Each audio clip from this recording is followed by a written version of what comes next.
Hola, muy buenas tardes. Hoy es 7 de noviembre del 2023. Los saluda Claudia de Lara.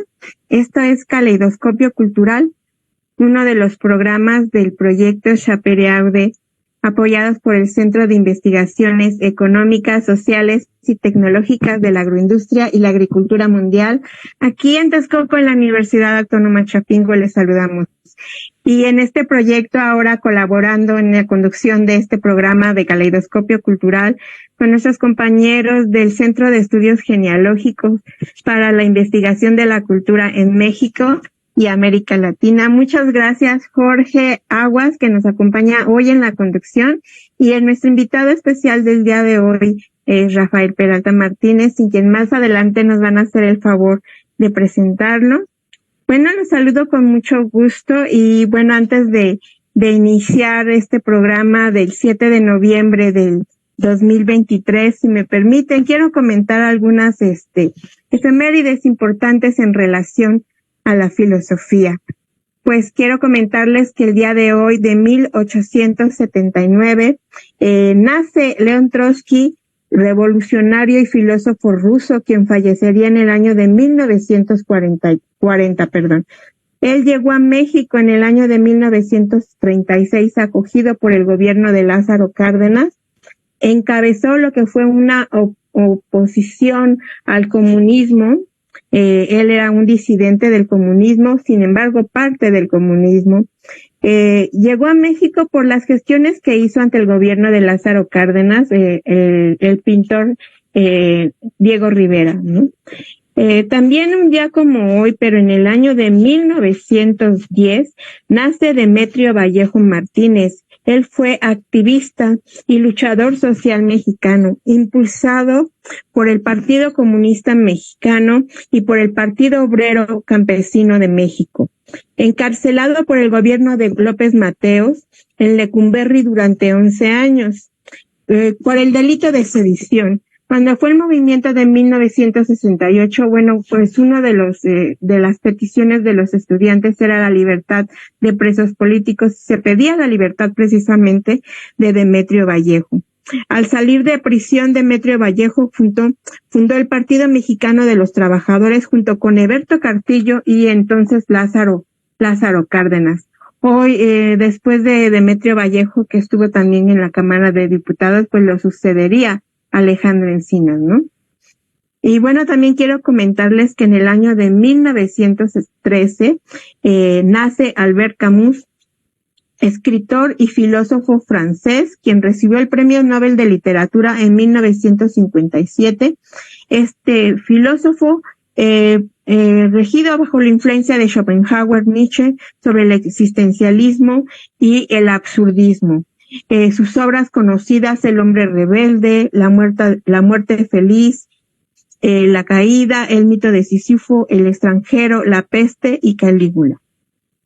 Y bueno, pues como un paréntesis muy especial el día de hoy, no queremos dejar pasar este sensible fallecimiento de quien fue uno de los grandes filósofos de América Latina, el filósofo de la liberación y maestro y de guía de muchos de nosotros en la Facultad de Filosofía y Letras, en la Universidad de la Ciudad de México y en muchos lugares aquí en América Latina. Pues el 5 de noviembre fallece Enrique Dussel, filósofo de la liberación. Él es uno de los más grandes intelectuales de la izquierda de América Latina. Nacido en 1934, fallece el 5 de noviembre del 2023. Académico, filósofo, historiador y teólogo, argentino de naturalizado ya mexicano. Pues hay una postura muy importante que podemos retomar, y el día de hoy sí me gustaría dedicar el programa con el tema que vamos a tratar el día de hoy, justo con Rafael Peralta. El tema de la decolonización viene muy a cuento con lo que vamos a platicar hoy con él. Y bueno, les saludo también aquí en la conducción de este programa a mi compañero Jorge Aguas. Hola, Jorge. Y bueno, también si tú nos puedes hacer favor de compartirnos esta parte que te tocó vivir junto con Rafa más adelante, de lo que fue el paso por las aulas de Enrique Dussel. Hola, Jorge, bienvenido. Hola, buenas noches, Claudia, buenas noches a nuestra audiencia. Sí, para mí, a mí la experiencia que me tocó con Dussel es que fue maestro de maestros, ¿no? De formación marxista y también de teología de la liberación. Yo recuerdo que cuando iba a la cátedra de Dussel, siempre estaba abarrotado, se sentaban en el piso, había tanto compañeros de licenciatura, maestría y doctorado en su misma clase, que a todos nos juntaba, y siempre partía de que la modernidad empezó con la conquista. Y bueno, y también a mí lo que mucho se me quedó fue este escepticismo que me dejó, ¿no? Él, por ejemplo, nos decía, siempre que lean filosofía, que hagan filosofía, siempre enciendan y mantengan prendido el sospechómetro, porque muchas veces nos cuentan la historia de la filosofía, pero muchas veces nos las cuentan de un modo, un sentido dominante de la historia de la filosofía, y nosotros lo que queremos es filosofar desde nuestros orígenes, desde lo que estamos viviendo ahora, pero también desde nuestras raíces. Bueno, ese pensamiento se me ha quedado ahora sí que para la vida, y pues lamentable el fallecimiento. Y bueno, lo veía en la facultad, pero también en la UAM. En la UAM, yo lo veía en los pasillos. Igual siempre que iba en los pasillos iba con alumnos al lado, siempre iba en este rollo peripatético, de caminar enseñando. Y bueno, como dije, lamentable este fallecimiento. Sí, gracias Jorge. Pues la verdad es que esta cercanía que ustedes tuvieron es muy diferente a leerlo y a estar con la praxis filosófica que él reclamaba, ¿no? Y Rafa, no sé si tú nos quieras compartir un poco de lo que fue esta parte, antes de ya iniciar el programa contigo, pero sí nos gustaría escuchar lo que fue tu paso por las aulas con Enrique Dussel. Yo tengo una experiencia muy cercana a la de Jorge porque fuimos compañeros de la licenciatura. Entonces también recuerdo eso, ¿no? Las clases abarrotadas con gente desde licenciatura hasta doctorado. Y este enfoque que menciona Jorge, ¿no? Muy latinoamericano, muy centrado en la condición latinoamericana, la condición del lo que se llama el tercer mundo, concepto que él obviamente criticaba bastante, ¿no? Y esta apuesta ético-política por los excluidos era como una constante también, ¿no? La cuestión de la exclusión y de la necesidad de escuchar a esos que están fuera y que están en las periferias.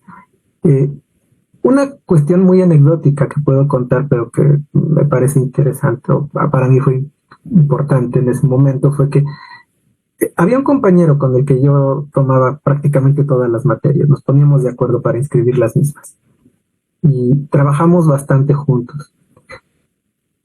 E hicimos el intento, por lo menos en 3 o 4 ocasiones distintas, de que nos dejaran presentar un trabajo final escrito por los dos. Porque trabajábamos mucho juntos, al grado de que muchas veces las ideas para los ensayos o trabajos finales eran compartidas y salían, pues él me daba ideas y al final acabábamos dividiendo y haciendo cada quien un trabajo distinto porque no nos dejaban presentar uno escrito por las dos personas. Y Dussel sí lo consintió.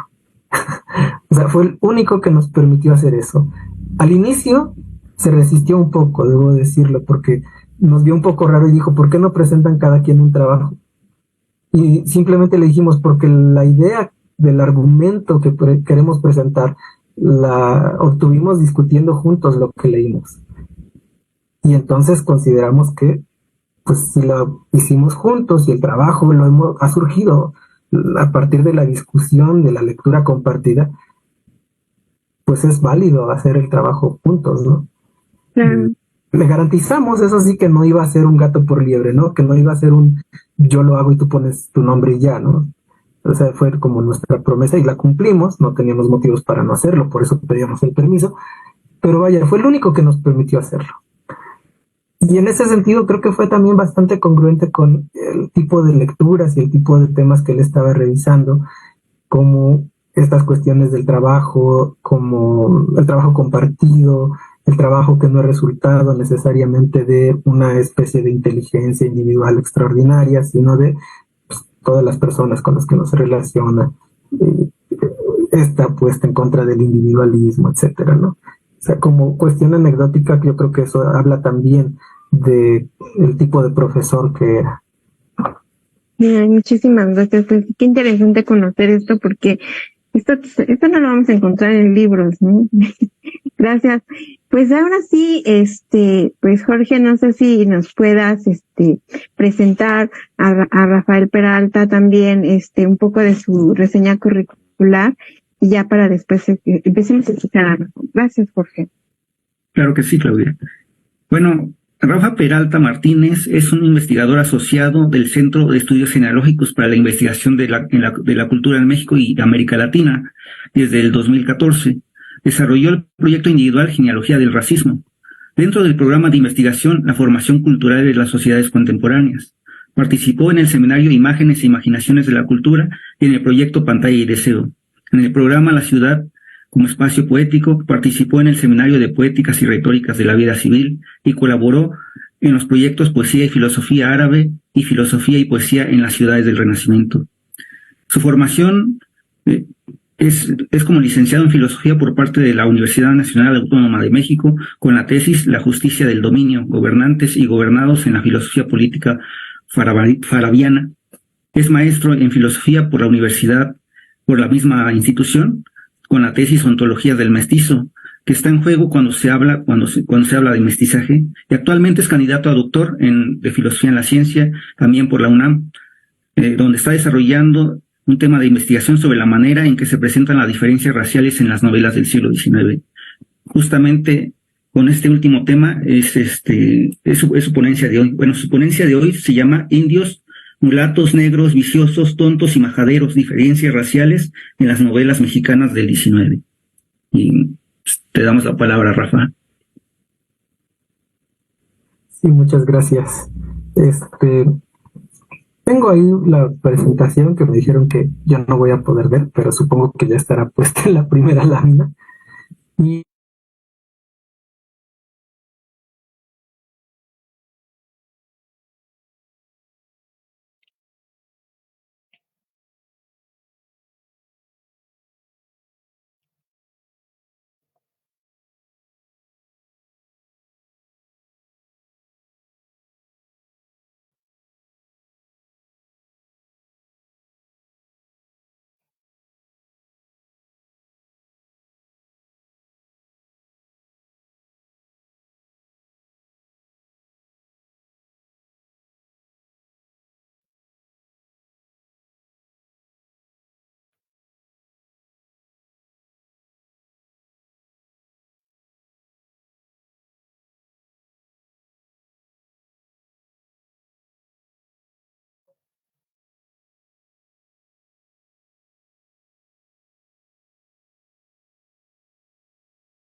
Disculpen, permítanme.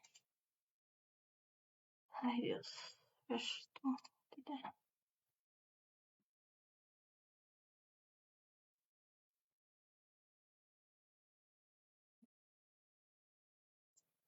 No, no se escucha, permítame. Es que se supone debería haber.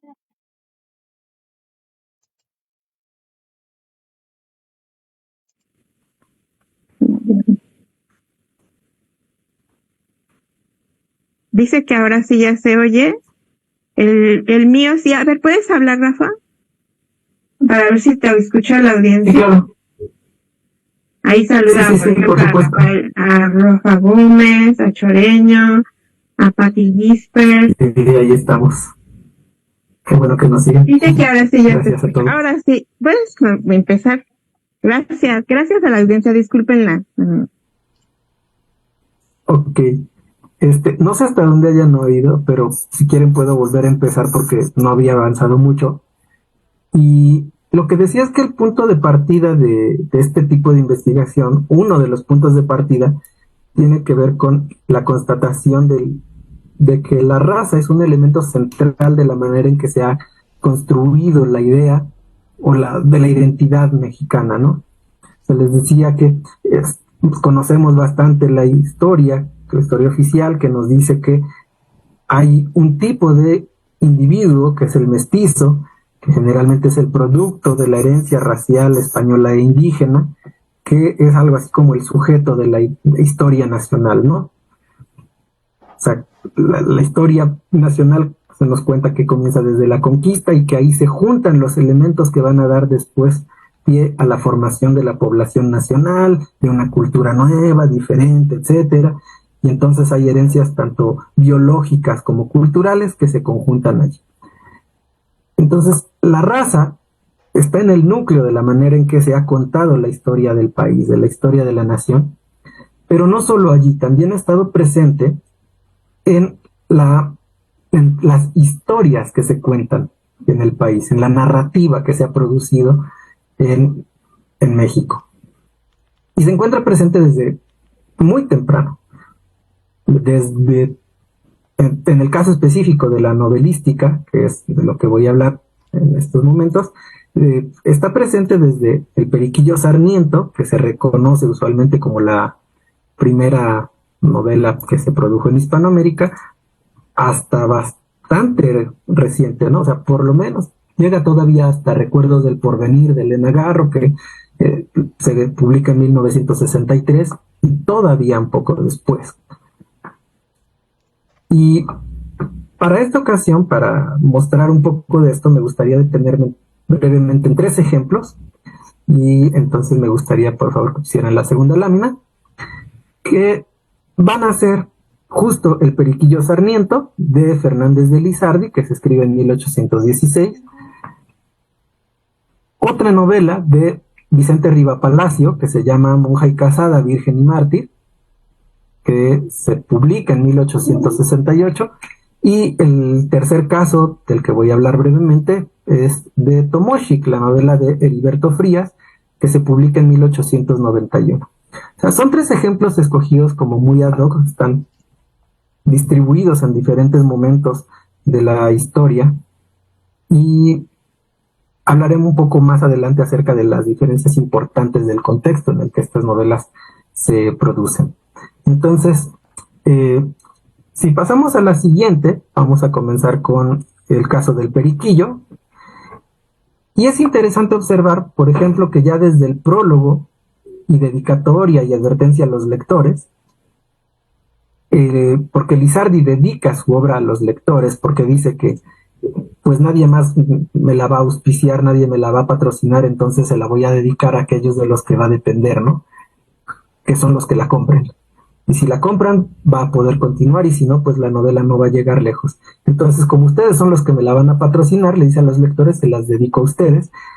Y poco después les dice, dirigiéndose a ellos, sé que acaso seréis algunos plebeyos, indios, mulatos, negros, viciosos, tontos y majaderos.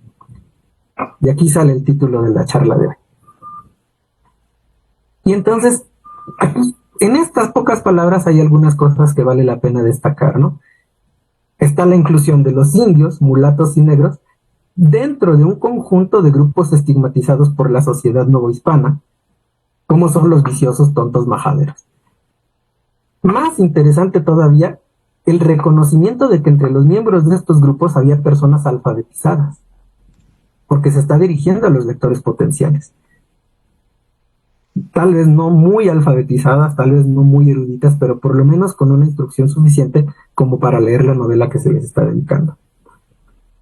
Y a lo largo de la novela se dibuja una sociedad que está compuesta por una diversidad de grupos que hoy diríamos son grupos raciales, o de individuos pertenecientes a estos grupos con un estatus bastante diferenciado. Hay que recordar además que en el caso de la novela se supone que la historia que se narra comienza entre 1771 y 73 y que la muerte del protagonista, de Perico, se supone que está ubicada en 1813. Entonces todavía estamos hablando de la sociedad novohispana, hacia el final de su existencia, pero estamos hablando de la sociedad novohispana. Y entonces nos muestra esta sociedad racialmente diferenciada. Cuando se finge médico en su paso por Tula, el mismo Perico señala que la mayor parte de los enfermos que llegan a consultarlo eran indios, indias y rancheros pobres. Después hay una parte en la que lo asaltan, lo despojan de la ropa, despierta sin nada. Y dice que una pobre india lo socorre, lo lleva a su casa, le da de comer, le proporciona ropa. Y ahí tenemos una descripción, ¿no?, de la manera en que se describe al indio en ese momento, porque dice que lo viste con la ropa de los hijos, y dice, eran calzones de cuero, sin forro, cotón de manta rayada y muy viejo, un sombrero de petate y unos guaraches. Era el traje de un indio infeliz, dice, pero me vistió. Esta descripción apela a la existencia de una vestimenta propia de los indios, que los haría reconocibles a la mirada del espectador, los haría reconocibles al lector, y al mismo tiempo este tipo de descripción contribuye a reafirmar el estereotipo. O sea, se reconoce y se reproduce. Y también hay otras partes en las que abundan este tipo de descripciones. Por ejemplo, en la lámina 4 hay dos pequeños segmentos de citas de una misma aventura prácticamente, ¿no? O sea, uno de sus amigos, Juan Largo, lo invita a un arrastradero, y cuando Perico le pregunta qué es eso, Juan los describe como unos billarcitos indecentes a los que concurre gente perdida, donde se roba, se bebe, se jure, se maldice, etc. Y cuando regresa, cuando Perico llega al arrastradero, dice que, y lo cito, aquí pertenece la cita de la primera imagen, la de la izquierda, dice que había allí como 14 o 16 gentes, y entre todos ellos no se veía una cara blanca ni uno medio vestido. Que todos eran lobos y mulatos encuerados que jugaban sus medios con una barajita, que solo ellos la conocían según estaba de mugrienta. Entonces, se nos da a entender que los principales asistentes a este tipo de espacios son lobos, mulatos, etcétera, pero además se les está marcando también con una serie de atributos negativos. Claro, en ambos casos, la descripción no la hace un narrador del que se suele llamar omnisciente, sino un personaje. Y esto matiza las cosas, porque cuando se nos ofrecen información de cualquier tipo a través de la voz de un personaje, la información queda cargada de los prejuicios e ideas propias del personaje. Y en el caso de Perico, se nos ha dicho al inicio del relato que sus padres eran de sangre limpia y que si no vivían en la opulencia tampoco eran miserables. Entonces, hay que tomar esto con cuidado porque, a pesar de los atributos negativos, recordemos que es la mirada, supuestamente, de un criollo. Porque tiene sangre limpia, quiere decir que no está manchada por sangre de indios ni de negros, ¿no? Entonces, sangre limpia. Entonces, es el prejuicio de este personaje el que nos hace ver el lugar así también. Y las dos imágenes de la derecha corresponden a la cárcel, porque hay un momento en el que Perico va a la cárcel y también dice que todos los que están allí eran indios, negros, lobos, mulatos y castas. Y una cosa interesante es que allí en la cárcel, el hecho de ser blanco lo hace objeto del escarnio de los demás. Se burlan de él y algunos de ellos hacen bromas, ¿no? Así como de, mira, también los españoles son ladrones. O sea, se ve que eso de robar no está nomás para la gente ruin, ¿no? Y de hecho, lo que se puede ver en la imagen, en una de las imágenes, donde están unos individuos echando líquido encima de otro, corresponde al momento en que los demás prisioneros lo bañan de orines. Es justo el tipo de cosas que le hacen por ser blanco en medio de todos ellos. Pero lo interesante está en que, aún con la manera en que se los pinta ahí en su mismo actuar, como un poquito desagradables, repulsivos, podemos entrever una cierta conciencia crítica por parte de estos personajes, porque son conscientes de que están cargados con un estigma, con una fama, que en realidad cargan de manera injusta, porque, pues como dicen ellos, mira, los blancos también roban. Y no solo roban, roban incluso más que nosotros, a manos llenas.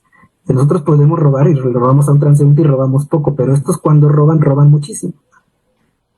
Y un pasaje destacado de este tipo lo encontramos en uno de los últimos tomos, creo que justo el último tomo, ya se corresponde a la lámina 5, en el que dice que el Perico está en Manila y ahí conoce a un comerciante rico pero negro, dice, que es retado a duelo por un oficial inglés, que por unas ofensas ahí que son unas frioleras, digamos, pero bueno, el inglés lo reta a duelo, porque se siente ofendido de que al pasar junto a él, el negro lo empuje sin querer. Y no se ve tan ofendido por el hecho de que lo empujen, tanto como por el hecho de que sea un negro, ¿no? Eso nos dice la novela. Y lo interesante está ahí en que, al final de cuentas, se retan a duelo, no se ve el duelo por razones que no voy a detallar ahorita, pero el chiste es que todo esto da pie para una digresión de parte del mismo comerciante moreno, le llaman, a solicitud de Perico, que sostiene ahí frente a los que lo están escuchando, y ahí es la cita las dos citas que damos, sostiene el negro que pensar que un negro es menos que un blanco, dice, generalmente es una preocupación opuesta a los principios de la razón, a la humanidad y a la virtud moral. Y sostiene también, ante ellos, que el maltrato, rigor y desprecio con que se han visto y se ven los negros no reconoce otro origen que la altanería de los blancos, que consiste en creerlos inferiores por su naturaleza. Y entonces hay todo un alegato en contra de la esclavitud y del supuesto derecho de los blancos a esclavizar a los negros y a favor de la igualdad. Incluso hay un cierto relativismo cultural que se pone ahí en juego en boca del personaje, porque dice, bueno, sí, se tiene en menos a los negros por razón de sus costumbres, que le parecen bárbaras a los europeos, pero en realidad a todas las naciones les parecen bárbaras las costumbres ajenas. Y dice, incluso los pueblos cultos y civilizados de Europa han abandonado costumbres que tenían, que eran veneradas y ahora tienen por bárbaras. Entonces, ahí otra vez, ¿no? Hay una conciencia crítica por parte de este personaje que a mí me parece bastante interesante. Si pasamos rápidamente a la siguiente lámina, vamos a ir al caso de Monja y Casada, Virgen y Mártir. Ahí también tenemos presente el discurso racial, pero insisto, esta es una novela que fue publicada en 1868 en un periódico que se llamaba La Orquesta, que editaba Riva Palacio mismo. Y aquí, curiosamente, es una novela histórica. La acción se ubica, según el relato, entre 1615 y 24. Entonces, aunque está producido en 1868, es una proyección de la sociedad colonial, de un pasado que ya es algo lejano para los lectores a los que se dirige. Pero, aún así, está interesante porque al momento de presentar la obra, insiste mucho Riva Palacio en que los personajes principales, los episodios más notables y varias cosas son verdaderamente históricos. Riva Palacio tiene un gran interés en conferir objetividad y fiabilidad a su relato, en darle un aire de veracidad y de esta manera dar una fuerte carga de verdad al universo que está proyectando. Ahora, dentro de la descripción que hace de la sociedad colonial en esta novela, también nos marca que está constituida por múltiples grupos raciales que además están caracterizados por su inmovilidad. y están condicionados por su genealogía, por su ascendencia. Entonces nos dice, por ejemplo, que estaban divididos de esta manera, ¿no? Que estaban divididos en españoles, indios, negros, mulatos y una serie de subdivisiones. Y de hecho, en la lámina siguiente lo que tenemos es a dos mulatos. Y si les llama un poco la atención la diferencia entre el color de piel de los dos, pues de hecho es algo importante para la novela, porque la muchacha que está abrazando al otro es Luisa, es un personaje que es mulata, pero que tiene unos rasgos físicos que le permiten hacerse pasar por blanca en algún punto de la novela, y durante un buen rato, por lo que se nos cuenta. Pero bueno, más allá de esta aplicación de categorías, las diferencias sociales se marcan mediante distintos recursos de escritura.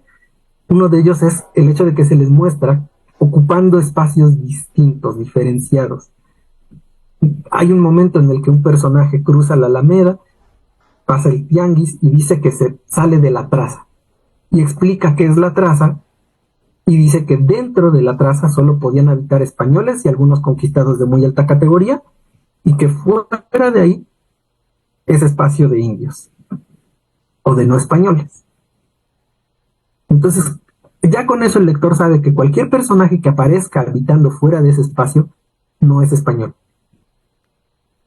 Y la imagen de la diferencia de estatus se refuerza mediante la descripción de las viviendas, porque mientras dentro de la traza que habitan las personas españolas, las viviendas son opulentas, en el caso de las que están fuera de la traza, por ejemplo, la casa de un personaje que se conoce como la Sarmiento, pues nos dice que es una miserable casita de adobes. Ahora, interesante también, cuando habla de los negros, nos muestra que ellos sí pueden habitar los mismos espacios que los blancos, pero en calidad de esclavos y de servidumbre. Entonces, el negro Teodoro, que es este personaje que está representado, el personaje masculino que aparece en esta misma lámina, vive en la misma casa que su ama doña Beatriz. Pero, de todos modos, hay como diferencias, ¿no? Porque dice, pues sí, habitaba con ella y podía incluso quedarse con ella en la misma habitación, pero porque en ese tiempo se consideraba que un negro no era un hombre. Entonces, marca de todos modos la diferencia, el menosprecio de la negritud. Y también, claro, se distinguen los distintos personajes de sus grupos raciales por la manera en que se comportan. En general, la población indígena en este relato es proyectada como ignorante, de baja condición y, especialmente esto es importante en la novela, como sometida a la influencia de las autoridades eclesiásticas. Prácticamente sin una capacidad de acción, de decisión propia. Se nos dice que se amotinan en contra del virrey, sí, pero porque el arzobispo y su bando los incitan a ello. Y esa es la explicación que se ofrece de los motines que suceden en 1624, si no mal recuerdo. Y ahora, una cosa que también es interesante es que, a pesar de que los negros y mulatos habitan en estos mismos espacios, y muchos de ellos muestran cierta docilidad en su condición servil, no dejan de representar un peligro para el orden de la sociedad colonial que proyecta el relato. Si avanzamos a la siguiente lámina, la 8, por ejemplo, esto corresponde a un momento en el que Teodoro, fortuitamente, se ve asociado a una conspiración, una sublevación que se está planeando, que, como dice él, tenía un gran número de afiliados entre los negros mansos, que es como les dicen a los esclavos, entre los bozales, que son negros que se fugan y que viven fuera de las ciudades, que forman comunidades, que están alzados, y entre los mulatos. Entonces, da la idea de que el enemigo está dentro de estas mismas casas habitadas por los blancos. Estos negros que parecen tan dóciles, que parecen tan sumisos, en realidad siguen representando siempre un peligro.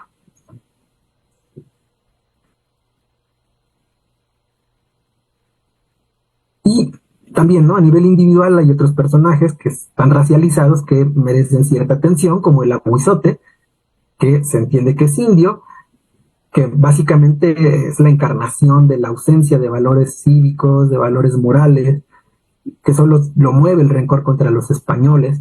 Y también está la Sarmiento, que ya mencioné, que es una bruja, que manipula a las personas mediante argucias, que mediante engaños, que llega a ofrecer a su propia hija a cambio de dinero, o sea, servicios sexuales de su hija, o que llega a ofrecerla para que pruebe a alguien con ella la efectividad de un filtro de amor. Y bueno, o sea, hay mucho para cortar en esta novela, pero no quiero extenderme demasiado tampoco. Quisiera pasar al siguiente ejemplo, que es el de Tomoshik, que corresponde ya a la lámina 9. Esta novela fue publicada, dije que en 1891, perdón, estaba pensando en otra, en realidad fue publicada en 1893, corrijo.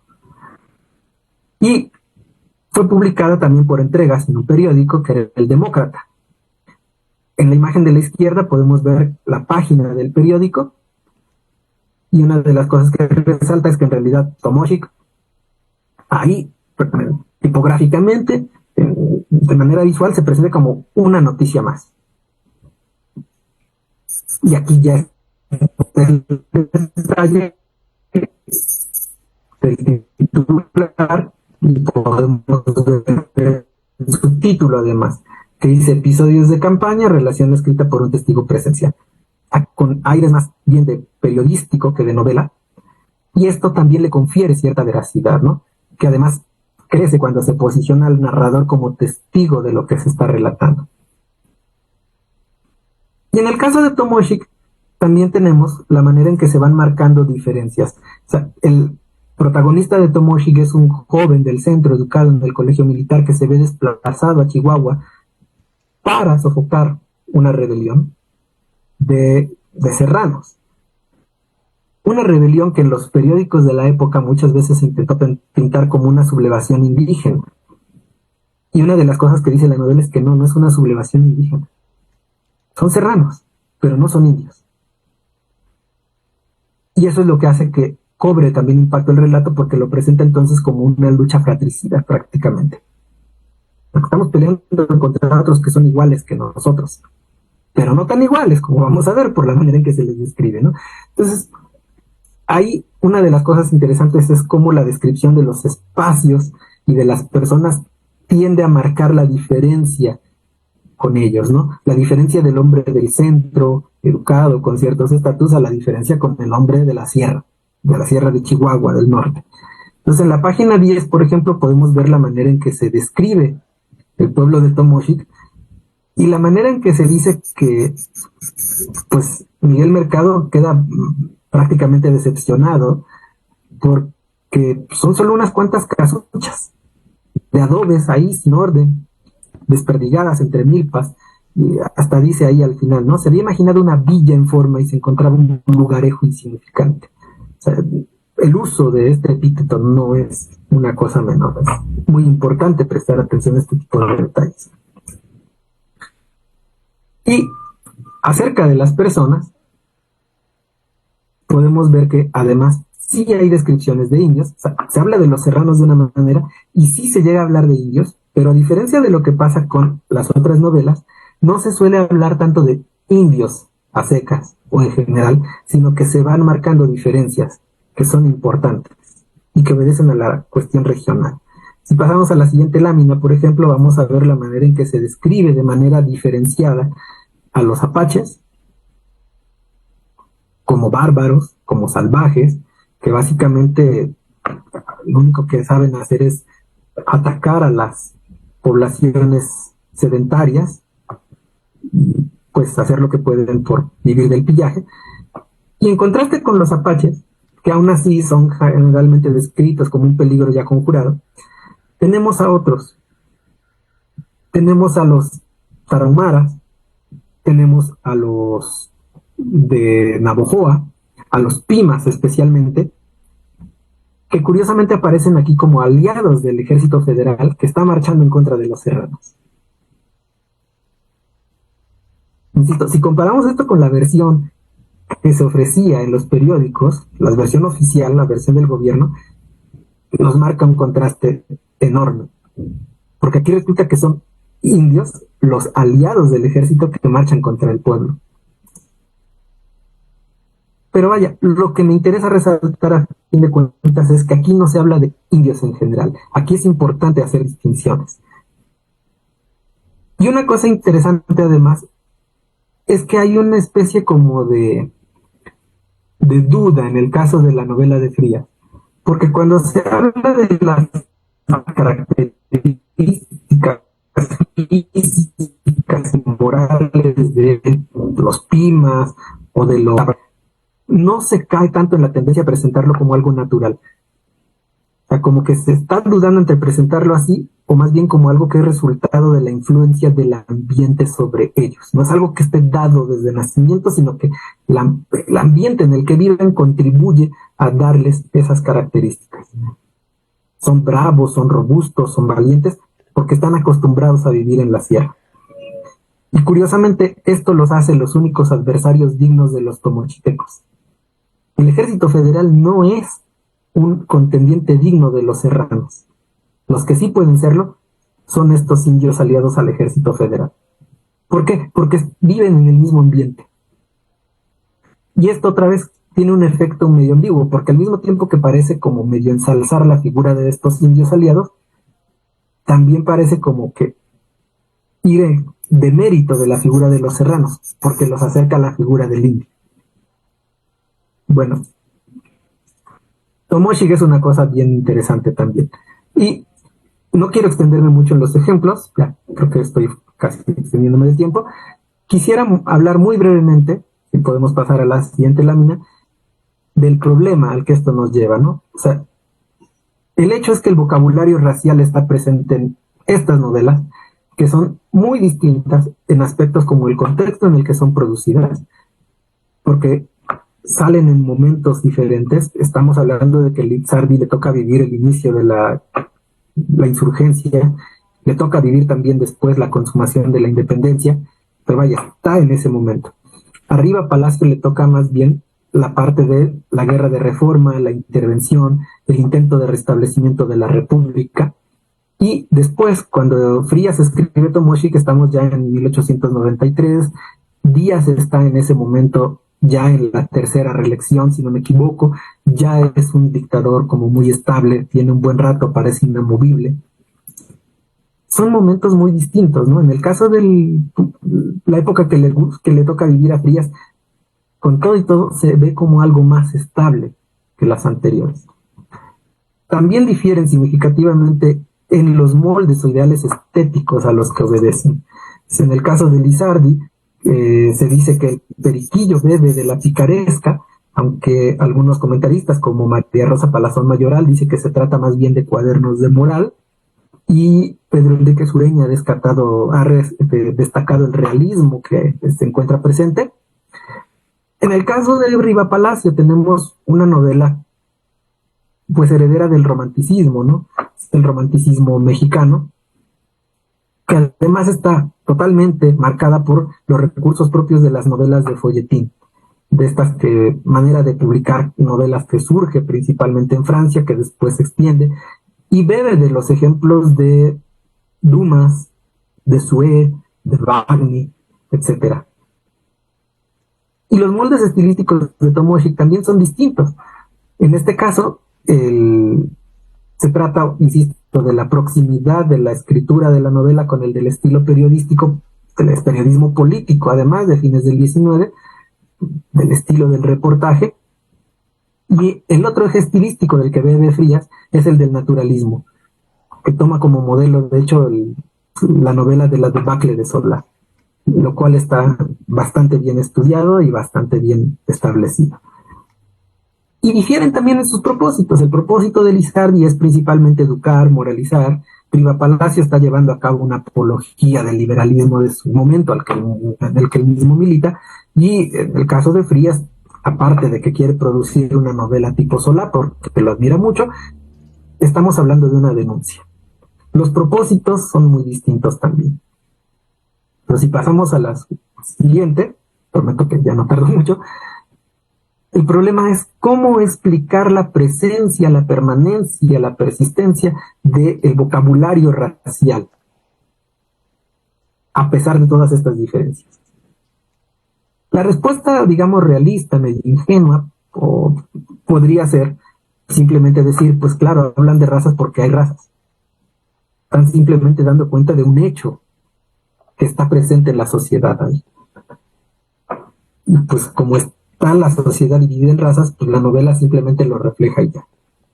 Pero ante eso me interesa más utilizar un enfoque crítico que justo consiste en no dar por sentado esto. No asumir que existe algo como las razas y no asumir entonces que lo que hacen las novelas es simplemente reflejar una realidad que ya está dada. Pues me interesa entender estas novelas de manera, o sea, el lenguaje racial de manera crítica y más bien apostar por la idea de que están produciendo, reproduciendo diferencias raciales, de que las novelas y esta manera de escribir son una forma, un dispositivo, una máquina, digámoslo así, que ayuda a producir diferencias raciales también. Ahora, la cuestión es, bueno, ¿cómo se desenvuelve esto? Y la respuesta, y aquí vamos, no voy a dar una respuesta como tal, más bien quiero marcar una ruta de respuesta que he estado ensayando, es a través de estudios de caso, que es lo que podemos ver en la lámina 14. O sea, más que desarrollar una teoría que explique todo, creo que la respuesta pasa por desarrollar una serie de investigaciones específicas, cuidadosas, que pueden tal vez tener en común un enfoque, una metodología, claro, pero que, insisto, no se trata a fuerza de dar una respuesta omniabarcante que explique todo esto, ¿no? Ahora, ¿qué es lo que sí podemos tener en común para todo eso? Pues la apuesta, que está en la lámina 15, el tipo de preguntas que pasan por explicar en cada novela cuál es el uso específico del discurso racial que se hace. ¿Qué quiere decir en la novela A cuando se habla de indio? ¿Es esa la misma manera en que se habla de indio en la novela B y en la C? O más bien, cuando se dice indio en cada una de ellas, se está diciendo cosas distintas. Y lo mismo para cada categoría racial. ¿Cómo se presentan las relaciones entre diferentes grupos en cada una? La otra pregunta que habría que aplicar, creo, es atender a esto de cuáles son los factores contextuales del ciclo de producción y recepción de las novelas y del vocabulario racial. En este caso, básicamente la idea es, aquí bebo un poco de Sánchez Vázquez, ¿cómo lo explico? La idea es que, la hipótesis es que si hay un uso del vocabulario racial en buena parte, puede ser porque el público potencial ya está familiarizado con él. Sí, pero al mismo tiempo, el uso de esto familiariza, reproduce y extiende una manera específica de usar ese vocabulario. Y por eso digo que es una maquinaria de producción y reproducción de diferencias. La otra pregunta es, ¿de dónde vienen estas categorías y ese uso específico que se hace de ellas en cada novela? Proviene, en algunos casos, por ejemplo, de la ideología positivista, spenceriana. En otros casos podemos encontrar nexos con la antropología criminal del Lombroso. En otros casos podemos encontrar los nexos con el discurso jurídico que se desarrolla en la Nueva España. No necesariamente provienen todas del mismo lado. Y finalmente, la otra pregunta importante en cada novela es responder a qué necesidades se está respondiendo la producción de estas novelas, a qué necesidades políticas, económicas, etcétera. En el caso de Riva Palacio, como dije, es un apólogo del liberalismo. Él está peleándose contra los conservadores. Y por eso le interesa hablar de la Inquisición, porque hablar de la Inquisición y mostrar a la Inquisición y a la institución eclesiástica como un factor de retraso es algo que le interesa mucho en su pelea contra el conservadurismo. Claro, finalmente, y esto es la lámina 16, no hay que olvidar algunas intersecciones Algunas son claras, otras tal vez te van a mostrar en el camino, porque el tema de la raza se interseca con la cuestión de la clase. El tema de las diferencias entre pobres y ricos está muy marcado en varias novelas del 19, con las cuestiones de las ocupaciones, porque hay oficios que son muy bien vistos y otros que no son bien vistos, y ahí tenemos cosas como el bandidaje, por ejemplo, que no es un oficio, pero es una ocupación. Y finalmente, pero no menos importante, la intersección con las cuestiones de género. Porque raza y género, podemos ver, van de la mano.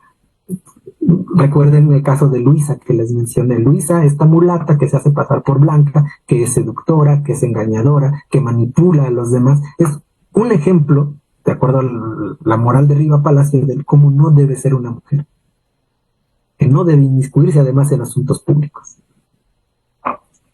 Y bueno, esas son como las coordenadas, las rutas que me interesa dejar planteadas.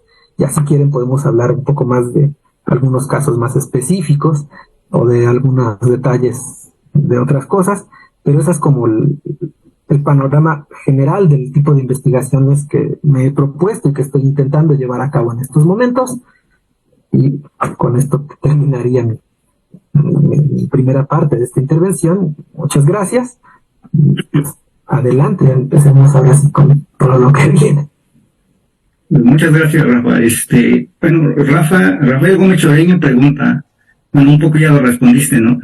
Pero, bueno, doy lectura. ¿Por qué es necesario articular una genealogía del racismo en México desde el entrecruzamiento de los estudios culturales, los estudios históricos y los estudios literarios?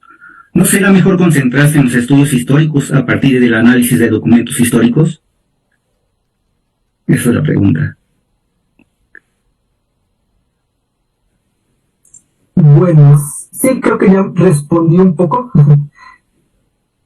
Tiene que ver con el tipo de pregunta. De entrada, o sea, como digo, la pregunta que me interesa, que es una pregunta como de raigambre más o menos filosófica, es esta de ¿cómo fue posible, no?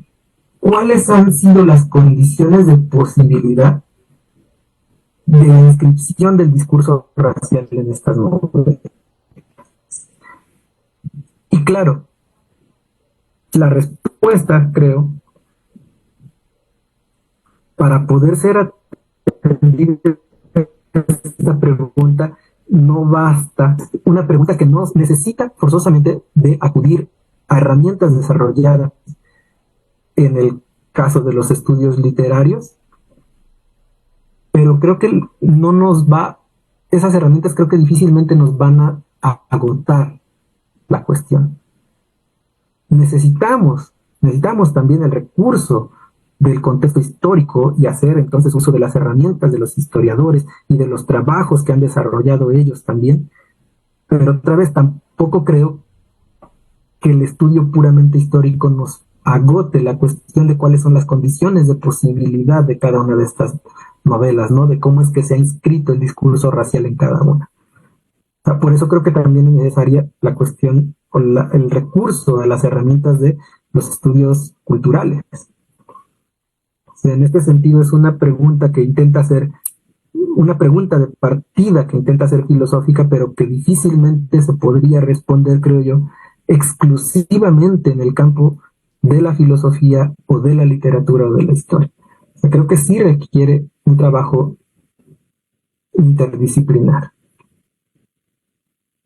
Bueno, yo tengo otra pregunta. Esos estudios ¿cómo pone? Bueno, no sé si estás utilizando la categoría de racismo, ¿no? Por ejemplo, en la primera, bueno, no sé si en el siglo XVIII ya había esta categoría, en el XIX, pues sí se ve que apenas nace, ¿no? Con los Estados-nación. Pero yo también quería preguntar si esta, categoría de racismo sería como una construcción de la imagen a modo de que, por ejemplo, un blanco la puede usar a su manera, un negro la puede usar a su manera. Pero también no hablaste también del tema del mestizo, ¿no? Yo creo que en esta categoría de varias diferencias raciales podría también ser como bueno, podría ser como un ejemplo de una unicidad de las mezclas, ¿no? Cómo estos estados-nación, como que intentan como excluir a todos y nada más unificar en una sola mezcla, eliminando todas las diferencias. Bueno, eso sería por mi parte. Sobre el uso de la categoría de racismo, yo tengo de un tiempo para acá algunas dudas, algunos problemas, ¿no? Creo que puede ser útil dependiendo, claro, de cuáles sean las notas del concepto que uno moviliza. Como categoría de análisis puede ser útil si tomamos simplemente la cuestión de entender que hay, pues, una sociedad que se diferencia con base en supuestas diferencias raciales y que esas diferencias dan pie a desigualdades de diversos tipos, a obstáculos también de diversos tipos, etcétera. Pero me causa unos cuantos problemas el hecho de que se ha vuelto una categoría muy cargada moralmente de un tiempo para acá. Y me preocupa un poco eso, porque no me interesa tanto apostar en estos momentos por un análisis de tipo moral o moralizante, ¿no? O sea, tengo que pensar cómo hacer eso, porque sin duda como categoría de análisis, insisto, es productiva, puede serlo.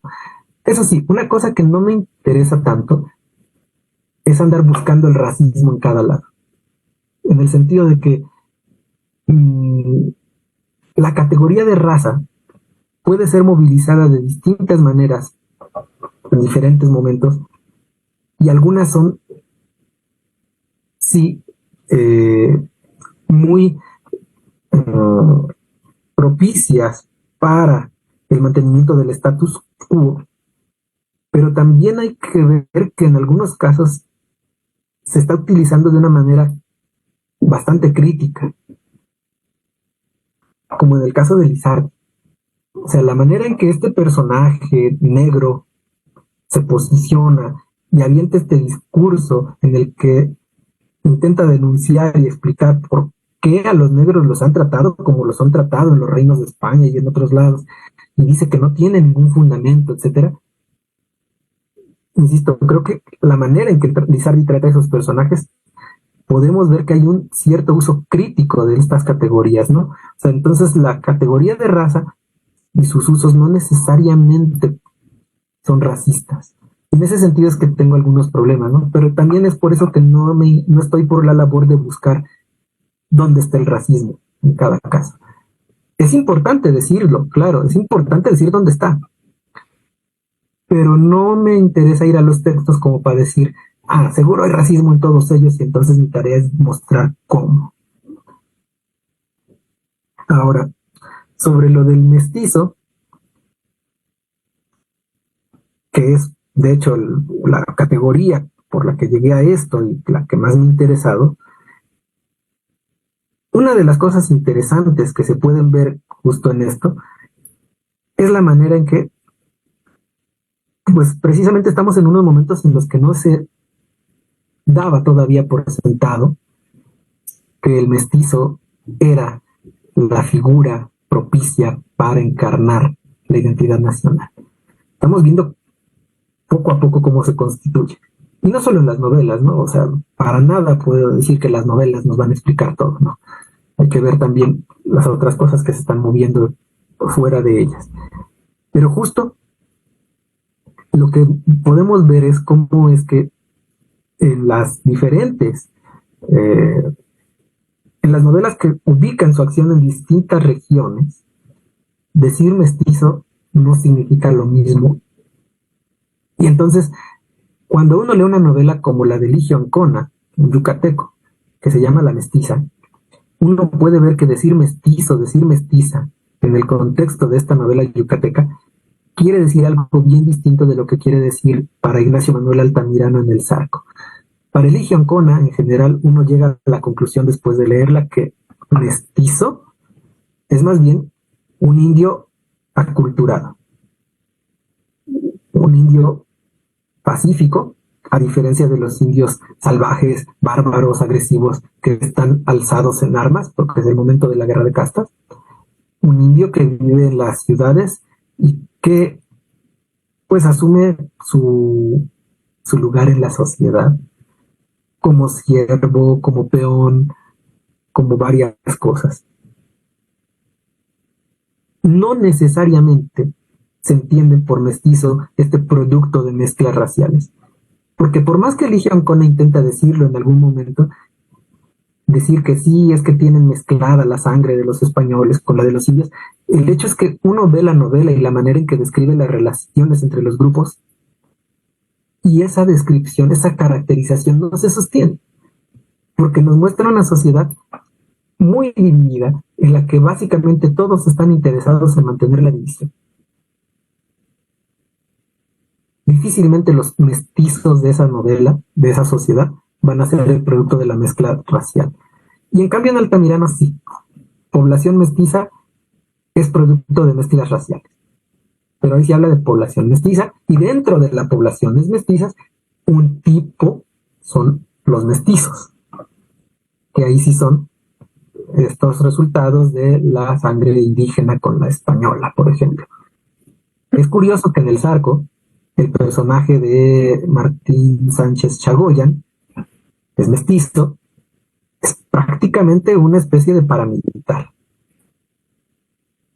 Es el que está fuera de la ley y consigue facultades extraordinarias para poder ajusticiar, para poder ahorcar sin juicio previo a los bandidos a los que logre capturar. Facultades que le da Juárez, según la novela. Pero es un mestizo. O sea, el personaje que suele verse como el antagonista del Zarco, el villano, que es Nicolás, el herrero, el indio, no logra poner solución al problema del bandidaje. Este indio trabajador, que sí está presente en una hacienda, que es virtuoso, que está redimido por el trabajo, según lo que nos dice Altamirano, no es el que puede poner punto final a la situación, pues, difícil, la situación indeseable que se vive a causa del bandidaje. Es este mestizo, con facultades extraordinarias, un ángel de la muerte, llega a decir Altamirano en la novela. Pero vaya, o sea, insisto, ¿no? El mestizo lo damos ahora por algo como sentado, porque ya estamos como muy acostumbrados a eso. Y justo el ejercicio, parte del ejercicio es no dar por sentado que el significado de mestizo ya está dado y que no está dado tampoco para este momento a fuerza todos los atributos positivos que hemos estado acostumbrados a ver que se le confieren. Y más bien la hipótesis es que esto, la apuesta por una identidad mestiza, surgió poco a poco en discusión de las élites, en disputas de las élites, y que más bien lo que se fue dando fue una especie de extensión de los valores del centro del país, de la intelectualidad del centro del país, de la élite del centro, que fagocitó, devoró y incorporó de alguna manera a las de las otras regiones. Pero otra vez, no son los valores que desde el centro se van expandiendo, no. Cuando uno ve las distintas regiones y la manera en que se suele pintar en ellas la sociedad y las diferencias, no parece que el mestizo sea la solución o la panacea, ¿no? No es todavía insisto, este sujeto de la historia nacional, ni de la regional muchas veces. Bien. Muchas gracias. Claudia. Oye, mira, hay un comentario que sí me gustaría que lo respondieras, porque dice Olmalú Díaz, dice, desde mi punto de vista siempre existió el racismo. ¿Qué opinas de esto, Rafael? ¿Crees que siempre existió el racismo? Esa es toda una pregunta. De hecho, hay buena discusión acerca de eso, ¿no? Hay quienes dicen que sí, y se inclinan a pensar entonces que, por irnos a los ejemplos más usuales, ya desde Grecia antigua se puede hablar de racismo, porque cuando Platón o Aristóteles hablan de los bárbaros, pues ahí hay una diferencia de raza, ¿no? Y hay unos que dicen que no, que en realidad el racismo no se puede dar allí. Hay unos que dicen que sí está en todo el mundo. O sea, yo creo, insisto, hay discusión al respecto, yo no pretendo tener ahí la razón en esto. Yo estoy más inclinado del lado de los que sostienen que si bien desde antiguo y en muchas sociedades podemos encontrar maneras en que se marca la diferencia y los grupos humanos tienden a marcar quiénes son los propios y quiénes los ajenos, no necesariamente eso es racializante. Y no especialmente de la manera en que lo solemos entender modernamente. Por ejemplo, tengo entendido que las sociedades griegas, las sociedades romanas no tenían estos prejuicios afincados en características como el color de la piel, o en todo caso no tan marcados como sí se marcan en el racismo moderno. Hubo una polémica hace unos cuantos años porque creo que la BBC sacó una serie sobre Roma y tuvieron el atrevimiento, decían algunos, de representar a un pater familias negro. Entonces había toda una discusión desatada ahí acerca de si había o no racismo entre los romanos y si podía haber existido o no un pater familias negro, pero parece que la evidencia histórica se inclinaba a favor de que sí. Por eso no tenían problema, ¿no? Entonces, insisto, diferencias, maneras de marcar al otro, maneras de marcarlo justo como distinto, maneras de deshumanizarlo incluso y de justificar incluso su exterminio, seguramente han existido siempre. Pero no creo que sea fácil decir que todas son racismo y tampoco creo que sea analíticamente muy productivo decir que todas esas ya son racismo. Yo sí soy de los que se inclinan más por ver la emergencia del racismo en la modernidad. Que claro, se reutilizan, se reciclan, se retoman cosas de otros momentos, sí, pero no creo que se pueda decir que todo es racismo ya. Todas esas formas de marcar la otredad, la diferencia. Gracias. Bueno, pues les agradecemos mucho a las personas que nos están acompañando en Facebook. Creo que es un tema muy interesante, sobre todo, ¿qué nos podrías decir del racismo hoy? Porque tu trabajo es muy interesante, no solamente para conocer cómo era el racismo en el siglo XIX, sino cómo lo es hoy o por qué hoy es así. Y a lo mejor ni cuenta nos damos, o a lo mejor leemos una novela y no estamos viendo este detrás de lo que tú estabas revisando. Yo me preguntaría, Rafa, no sé si me pudieras contestar, ¿cómo nuestra identidad actual, la del mexicano, está constituida bajo este discurso racista, ¿no? Y habría que, así como que analizarlo, revisarlo, y irnos atrás, irnos a la novela, irnos a la historia, irnos a otras disciplinas a ver, pero ¿por qué está constituida ahora nuestra identidad todavía bajo este discurso, ¿no?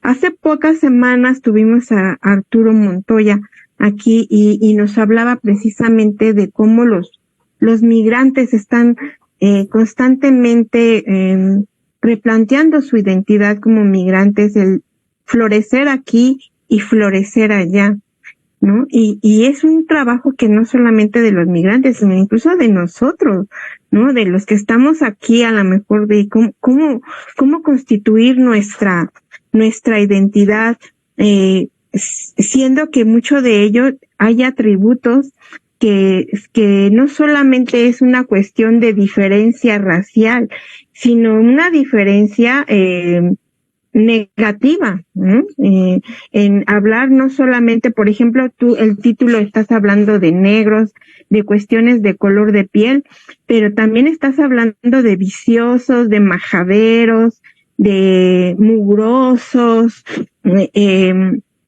no sé, tantos atributos y entonces cómo nosotros ahora estamos constituyendo nuestra identidad bajo estas categorías racistas que a lo mejor no nos damos cuenta y así es, ¿no? O sea, yo hace poco, hubo un bloqueo en una de las calles y hubo un bloqueo de estudiantes y, y pasó una señora en una camioneta y pinches indios, ¿por qué cierran la calle? Pero así se veía así como esa costumbre de no sé, de ser así, ¿no? De cómo ahora, por ejemplo, también lo vi en esta marcha de lo que era en pro Palestina, y donde iban personas en sus camionetas con la bandera de Israel y gritándoles de cosas a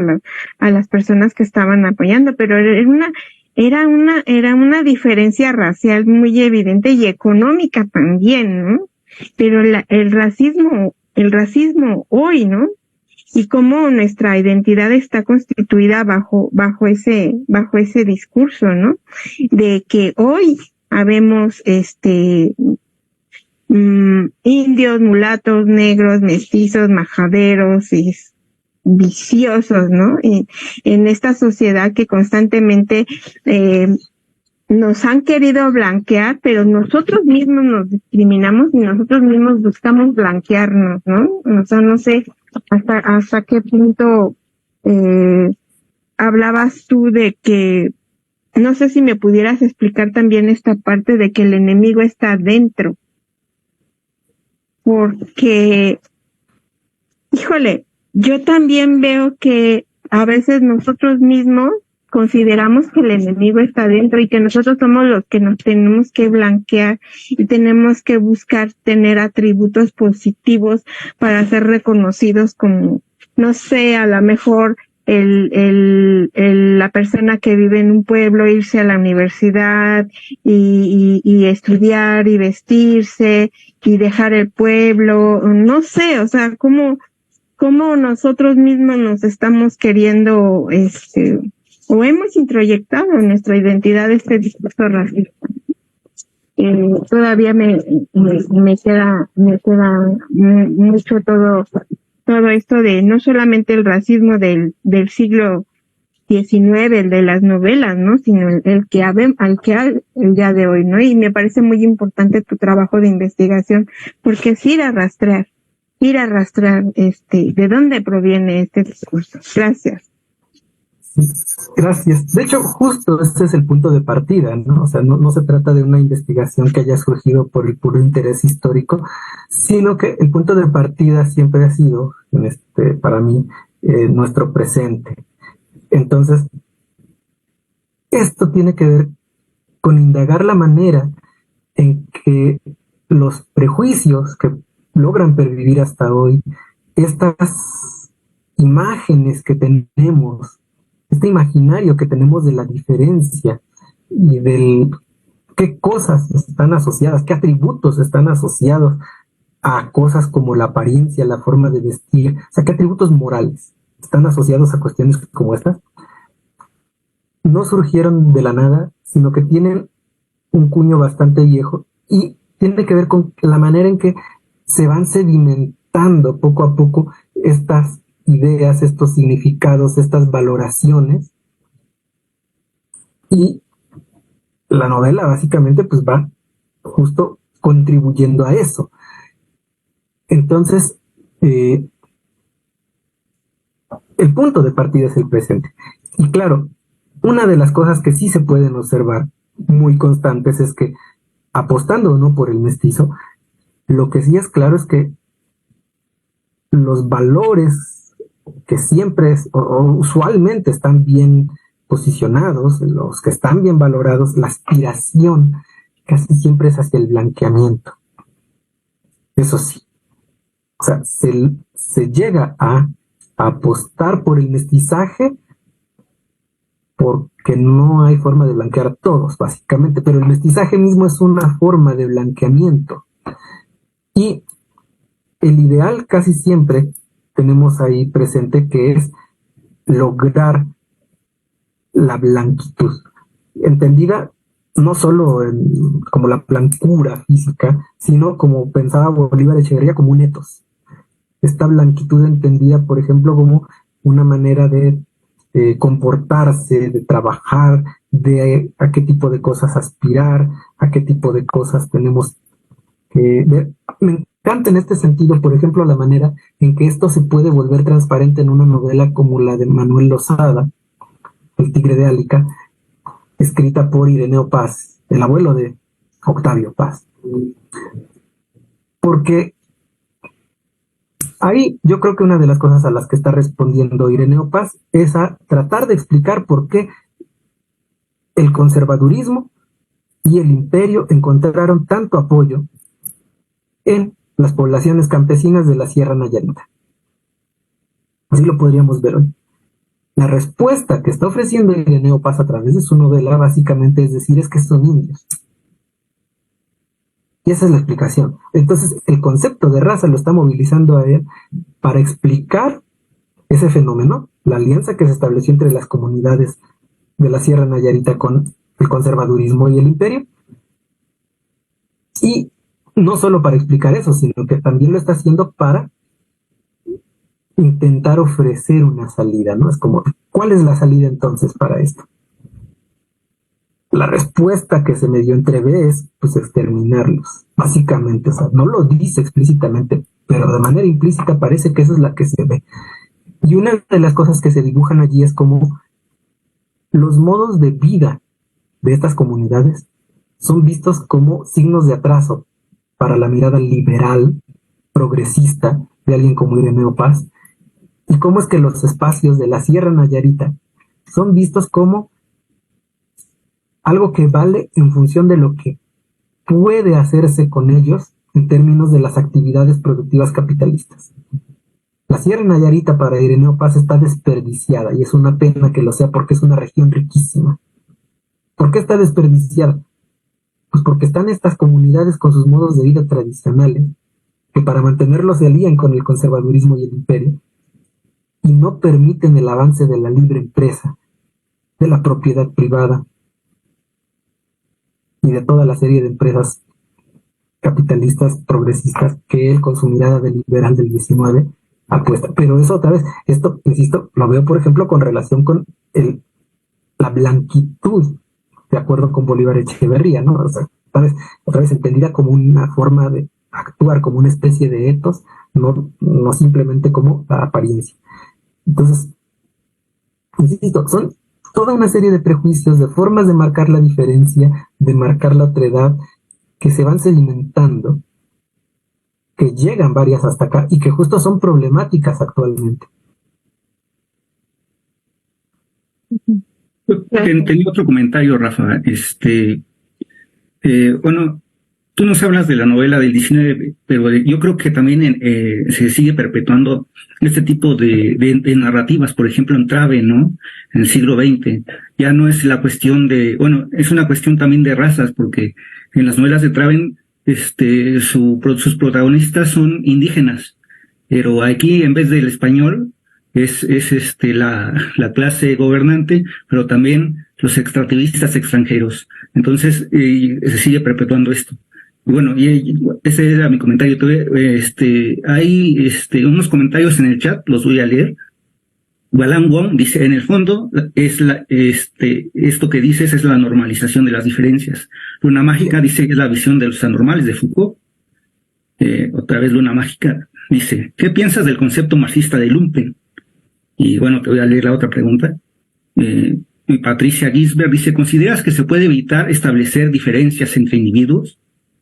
Y por último, Luna Mágica dice, ¿no crees que sí hay vulgares, que no son los morenos, sino los carentes de conocimiento? Son muchas preguntas. Sobre la cuestión Foucaultiana, sí, totalmente. O sea, de hecho, el tipo de enfoque que yo utilizo y el cual intento poner en marcha para investigación bebe bastante de los planteamientos Foucaultianos, aunque no lo mencione explícitamente, pero ahí están. Y sí, o sea, tiene que ver con una normalización de las diferencias, con un marcarlas como, como indeseables, como prescindibles, de marcar muchas cosas así, o sea. Y la normalidad, lo que se está estableciendo como normalidad, suele ser más bien, insisto, esta cuestión como de la blanquitud, ¿no? Me llama mucho la atención a mí personalmente el caso de Ignacio Manuel Altamirano, no solo por su producción novelística, sino por la manera en que él mismo suele ser presentado en sus biografías y otros. Actualmente todavía lo pueden ver, en varias biografías de Altamirano se dice es que nació en una comunidad indígena y era indio puro. Se dicen muchas. Y esto no es nuevo, esto viene de la época misma de Altamirano. Altamirano todavía estaba vivo cuando se empezó a tejer esta imagen de él. Y hay un cuento de Juan de Dios Pesa que se llama Aquí no se sientan los indios, que lo presenta como indio puro. Y nos dice incluso que para cuando llegó a Toluca él no sabía leer y que hablaba más el mexicano que el español. Bueno, en realidad no era así. Hay un fragmento de los diarios de Manuel Altamirano de cuando tenía más o menos 36, en los que él mismo escribe, entre otras cosas, que ha abandonado el estudio del latín y luego dice, y el aprendizaje, también el estudio del mexicano, que tanto me serviría para mis investigaciones. A confesión de parte, relevo de pruebas. Dado esto, es implausible que Altamirano, llegando a Toluca, supiera hablar más mexicano que español. No lo sabía. Pero lo que interesa entonces es por qué se construye esta imagen de él. ¿A quién le interesa posicionar a un intelectual como Altamirano, liberal, progresista, reformista, opositor a Juárez en algún momento? ¿Por qué les interesa posicionarlo así? Y hay varias ideas, por ejemplo, de que él mismo se proyecta en algunos de los personajes como Nicolás, que es este indio redimido por el trabajo. ¿Sabes? La idea muy liberal de que hay que asimilarse a cierta forma de vida, o sea, la normalidad que se está constituyendo. Ahora, sobre el concepto marxista de lumpen, sí, creo que juega aquí, y claro, juega también, hay que ver con qué limitaciones, ¿no? Porque estamos hablando de que en el 19, la sociedad industrial en México todavía es una cosa muy escasa. Se puede hablar de lumpen, sí, pero no necesariamente en este sentido, ¿no? En el más ortodoxo. Pero, claro, por ejemplo, tenemos a los bandidos, tenemos a los pordioseros, tenemos a los mendigos, están también las prostitutas y toda una serie de personajes que aparecen en las novelas, que se pueden considerar, yo creo, podrían considerarte bajo este concepto. Si se puede evitar establecer diferencias entre individuos, probablemente no. Es muy difícil que se pueda. Pero la pregunta es, en todo caso, ¿cómo es que surgen algunas de estas maneras que son, por sus consecuencias, por sus implicaciones, más problemáticas que algunas otras? O sea, la manera en que las diferencias raciales han servido para justificar el exterminio de poblaciones enteras, de comunidades, de individuos, creo que no es la misma en la que no es la misma magnitud que la que tiene marcar diferencias, por ejemplo, entre los vecinos de mi unidad habitacional y los que viven en la de enfrente.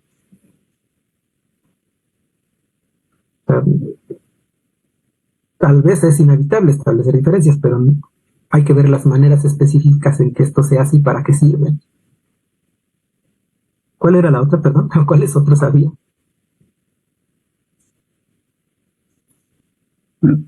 Luna mágica, otra de luna mágica es, ¿no crees que si ¿No crees que sí hay vulgares que no son los morenos, sino los carentes de conocimiento, vulgares en su expresión y en su forma de vida? Y la otra, de una vez te la leo, de Patricia Gisbert. ¿Consideras que se puede evitar establecer diferencias entre individuos? Sí, la última creo que ya la toqué. Sobre la de los vulgares. Cuando hablo del vulgo y de los vulgares, justo he tratado de hablar no es una categoría que yo use. Yo como categoría de análisis no la he empleado. Hablo de ello porque está presente en el discurso de estos intelectuales. En el caso de Riva Palacio está presente de manera muy clara, y para él el vulgo y el pueblo, por ejemplo, no son lo mismo. O sea, para él el vulgo es una cosa y los ciudadanos, el pueblo, el que puede tomar decisiones es otra. Y cuando uno ve a quiénes son a los que marca como parte del vulgo, pues claro, o sea, insisto, ¿no? Está, por ejemplo, personajes como este de la novela de Monja y Casada, Virgen y Mártir, que es el Aguizote, ¿no? Este personaje al que lo mueve el rencor contra los españoles, que lo mueve la ausencia de principios morales, solo busca su propio interés, busca la satisfacción de sus deseos, de sus impulsos, de sus rencores. No se rige por las leyes. No se rige por una idea de bien común republicana. Eso es lo que caracterizaría al vulgo, al parecer, por lo menos en esta novela. Entonces, insisto, yo como categoría de análisis no la uso, y hasta ahora no he pensado si tendría yo alguna manera productiva de usarla. Tendría que reflexionar más sobre ello. Pero vaya, o sea, cuando se habla sobre el vulgo, se habla en estos términos. En ese sentido, yo creo que si estamos más bien ante otra vez estamos ante maneras de marcar diferencias, de marcar a los indeseables, de marcar a los que tienen que ser civilizados, a los que tienen que ser educados, para poder ser ciudadanos. No solo jurídicamente, como ya quedó establecido en la Constitución del 57, sino ciudadanos plenos. Muchas gracias. Bueno, ya vamos a ir cerrando. No sé si alguien de ustedes quiere hacer un comentario final. Yo nada más quiero, pues, Jorge, Rafa, un comentario final ya para ir cerrando. No sé si alguien quiera decir algo. O ya lo damos. Bueno, les quiero comentar.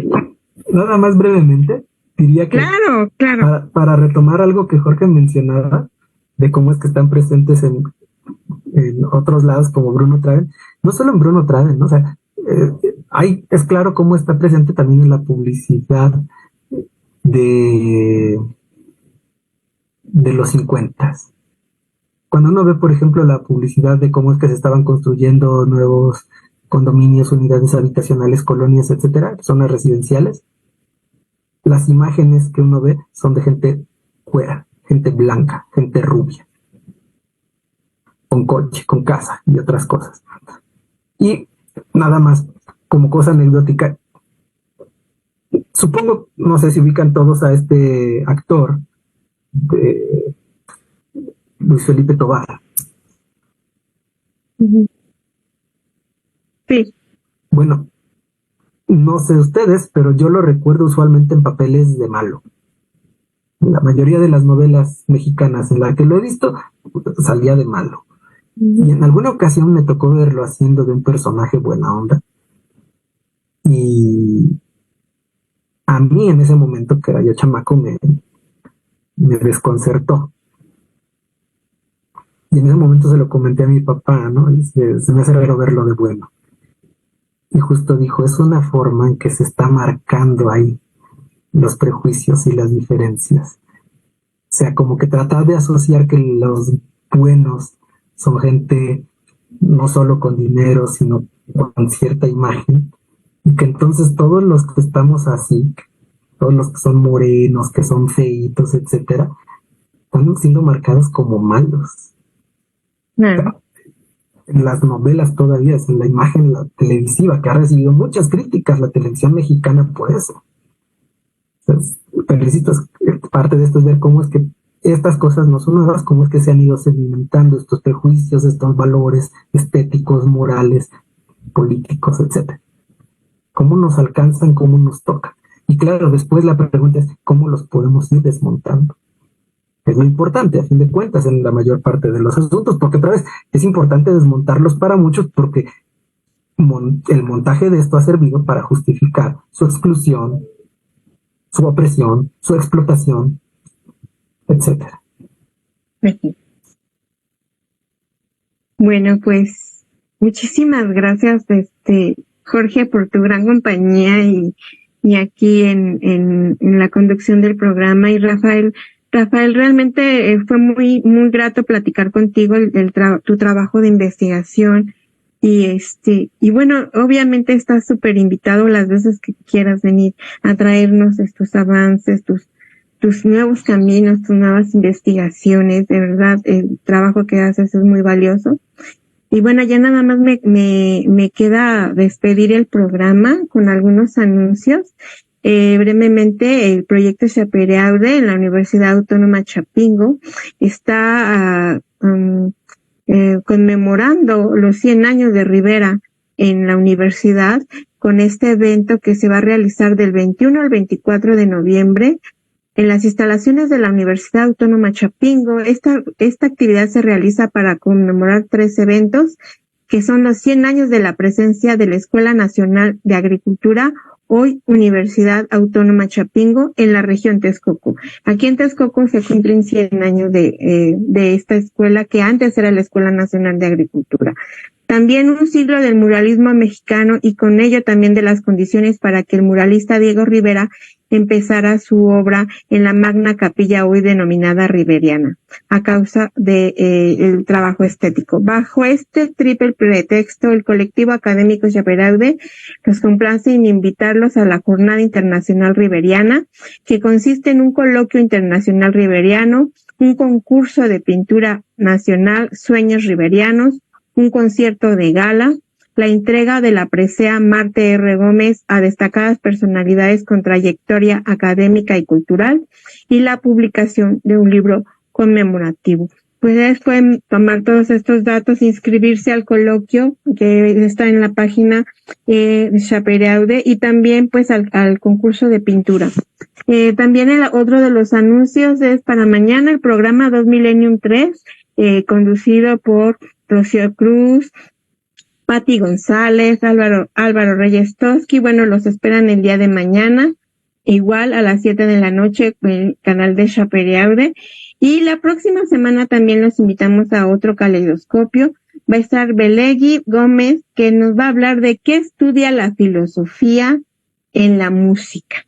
Entonces vamos a tener este programa muy interesante para la próxima semana. Los invitamos a ustedes, les agradezco nuevamente, y bueno, los esperamos, y gracias a Elena, que está detrás de cámaras, y un saludo a Álvaro, que donde quiera que esté, que está trabajando mucho en estos proyectos de Chapereaude.